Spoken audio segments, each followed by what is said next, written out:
Hey, status D, please like and subscribe. Please click on the Deck Heroes icon, click on subscribe. It's 100% free. Blood in, blood out. And don't forget to click on notifications just so that you don't miss any amazing content. So I've got a lot of time for this lady on the right hand side, Tonya TKO. So we're going to have the lady on the left, the younger lady's perspective. We're going to have the slightly older lady's perspective. Then you got my perspective. I'm in my 40s. So between the three of us, we're going to be able to solve this thing, right? Right? So if you look top left, it's going to be the secret to long marriage is women putting up with their BS from their man. Interesting. Hopefully that's going to be rounded out. I did have a quick look to remind myself about this video. I don't know if there's anything concrete beyond assertions. Maybe I missed it. We'll see. Let's go. When I was younger, and I used to see people in my family, or just people in general, have these 20, 30, 40-year marriages, right? When I was younger, I used to be like, wow, I want something like that. Like, I want to be so in love with somebody that I'm with them for 20, 30, 40, 50 years, and we die together. I used to think that what held marriages together for that long was true love, and of course, communication. That's where you're wrong right there. That's where you're wrong right there. And there's that kind of Western perspective on what love is and that Western love, that storybook love perspective is never going to be enduring. And that maybe that love changes and it comes from that kind of infatuation at the start to become something else, which is, okay, I have an actual bond with somebody and I kind of value them and I want the best for them as much as they want the best for me. And we work in union to have a positive, progressive life together going forwards into forever, basically. But there's always going to be ups and downs, and some of the time might not even like each other, but you don't want to leave each other necessarily. And if that wasn't the case, then the marriages would never last. But always at the beginning, you need to be very kind of deliberate and selective about who you're going to put that commitment to. You know what I mean? So I don't know about her grandparents' reason for getting together. Was it out of love, or was it out of, which is I think what she's assuming, or maybe even if it was, to say what it was. For other people, it may well be because of the generation that we're talking about is the right thing to do in terms of kids, or there could be 1,000 different reasons about why it happened. But anyway, you need to be very deliberate about why you marry somebody, you know, for it to have a better chance of being positive into the future.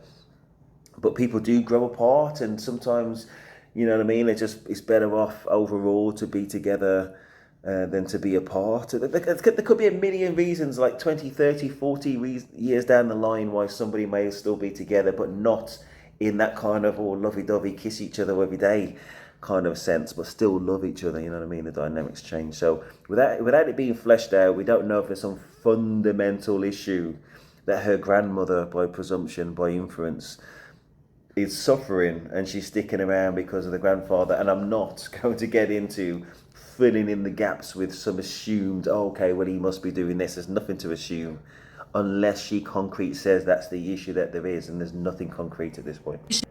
Understanding, sacrifice, all those things. Let me tell y'all what really holds marriages together. Women just putting up with shit. That's all it is. When you understand that all it takes to keep a man is for you to constantly be forgiving and constantly be BS such as what? And if there's no content, if there's no substance beyond the inference, we just let it go as just you're talking the bullshit, unless you give it a bit more foundation, please. just be like, oh, okay, I don't want to lose him, so I'm gonna forgive this, I'm gonna forgive that. That's all a long marriage is. When I was younger, and I used to see people in my family. Wow. What are your thoughts on that? We've been talking about this for the past few years now when we first started exposing what grandma and pop's relationship was really like.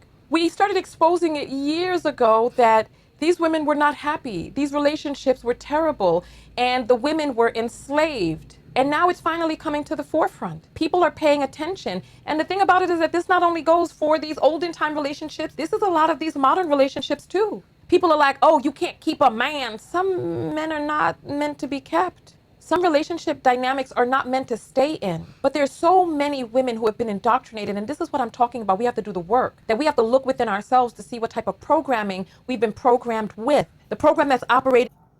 Yeah, that works on both sides. Some people, if you're in a bad or toxic decision, you made relationship, sorry, you've made a bad decision to get into it, then obviously you don't make that go to the long term. Cut your losses. Easier said than done. But if what you tolerate is on you, it's not on the other side. You know what I mean? Because he or she can't make you leave.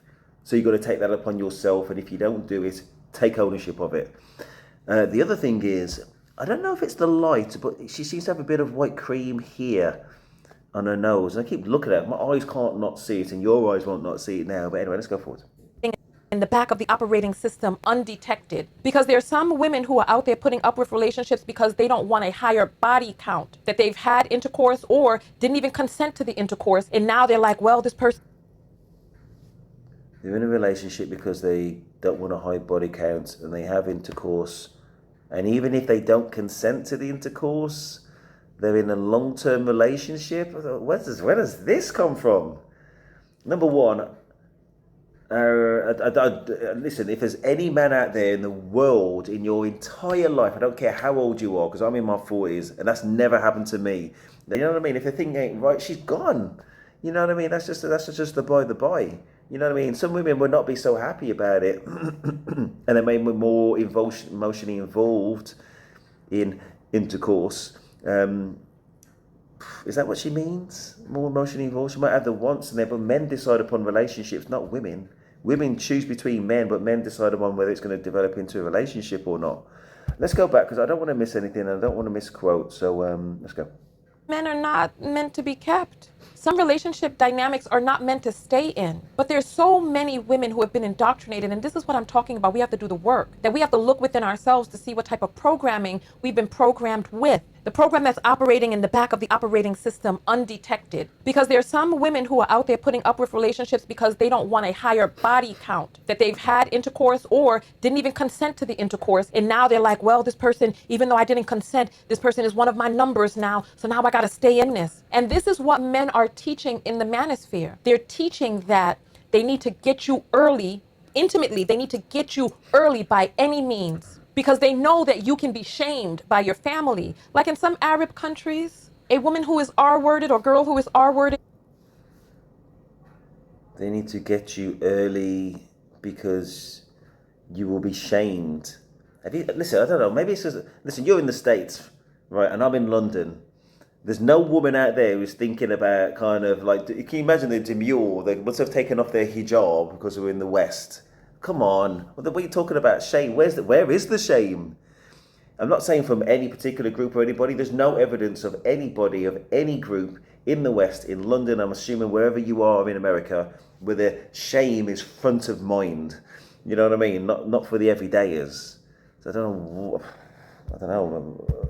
And then she's talking about, she's taking it out of the example of the conventional and looking to the niche now. She's going there, they're searching for, okay, let's finish what she's going to say. Intimately, they need to get you early by any means, because they know that you can be shamed by your family. Like in some Arab countries, a woman who is R-worded or girl who is R-worded is stoned or jailed because she had carnal knowledge of a man, regardless of whether or not it was against. We're not talking about the Arab countries. We're not seeking out the niche, as I said. It may or may not be for the Arab countries because I'm not from those countries. I'm guessing you're not too. So let's just kind of move on. Her will or whatnot. Like, these archaic draconian laws really need to be changed. Like, women, we need to wake up and stop feeling like we are sub-citizens. And we need to demand change in our respective countries. But listen, you heard it and we've been talking about it for quite some time. This is how those relationships lasted 50 years. This is how. Because men had this little wink between them that they were going to give the high-paying jobs to men, that they were going to stop women from having bank accounts. I exposed this on the internet about 2 years ago, when women were actually able to get bank accounts in this country. And I'm glad that the word has spread, because now I've seen it on other podcasts. Because the conversation needs to be had. Because I remember how I came upon that conclusion. I was watching a documentary, and in this documentary, it was talking about how there were black people who were trying to buy houses and they couldn't open bank accounts. Black people couldn't open bank accounts, and then I started looking it up. Are we talking about the historical perspective of the relationships of yesteryear, or are we talking about relationships now which may well end up being long term, and getting a perspective on whether it is the women putting up with the BS. You know what I mean? Because there are two different things there, and I think it's getting a little bit blurred. And I was like, when were black people able to open bank accounts in this country? And then I saw it and I was like, when were women? And then I came to the internet and I told you all about it. But yeah, not the inability to own property. When people got divorced, the courts would punish the woman by automatically granting custody to the fathers until fathers were like, look, I don't want custody of these young kids.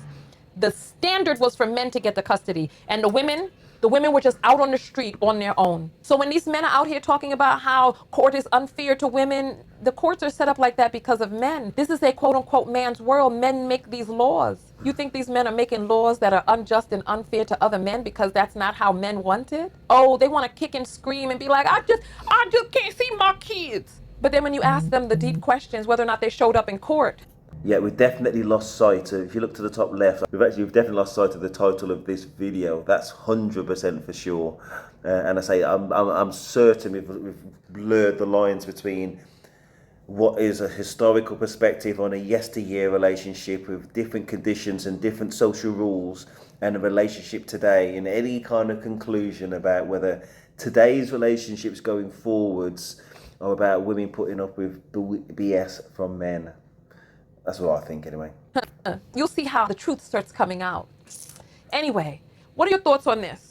How marriage was really just a bunch of women putting up with BS. And of course, not all relationships. Some relationships are happy, wonderful relationships, but far too many are exactly this case and scenario. Please like, subscribe, Daddy Steve, and I am out.